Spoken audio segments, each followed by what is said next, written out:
युवक को सांप के जहर से बचाने के लिए भेड़िया विषारिणियों के देश पहुंचा और उसने मदद मांगी। सरदार विषारिणी ने सौदा किया कि युवक जिस राक्षस को मारने जा रहा है, अगर उसके तोते में बसे हुए प्राण को खत्म करने में कामयाब हुआ तो उसकी प्रज्वलित शक्ति हमें सौंपनी होगी।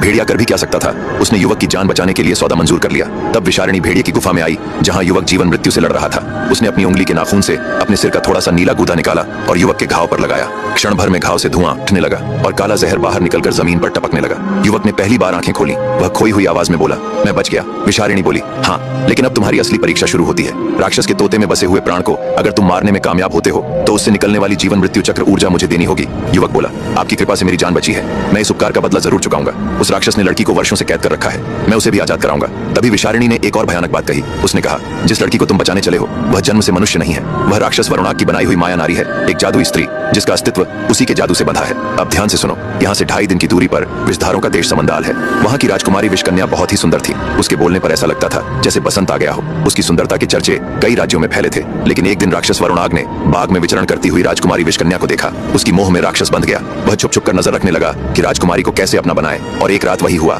वह सोती हुई राजकुमारी को उठा लाया और उससे प्रेम संबंध बनाने को कहा। राजकुमारी ने जब मना किया तो उसने उसे मारकर उसका सिर काट दिया और विषधारों की सरहद पर रखाया। विषधारों की कुलदेवी इससे बहुत नाराज हुई और उन्होंने उसे श्राप दिया, जैसे तुमने निर्दयी होकर राजकुमारी का सिर काटा है वैसे ही अब तुम अपने शरीर से एक स्त्री बनाओगे और हर दिन उसका सिर अपने ही हाथों से काटकर फिर उसे जिंदा करोगे। उसके आंसू और खून से लाल हीरे बनते रहेंगे और हर एक हीरा तुम्हें एक क्षण की जिंदगी देता रहेगा। अब आगे की कहानी जानने के लिए देखिए अगला भाग।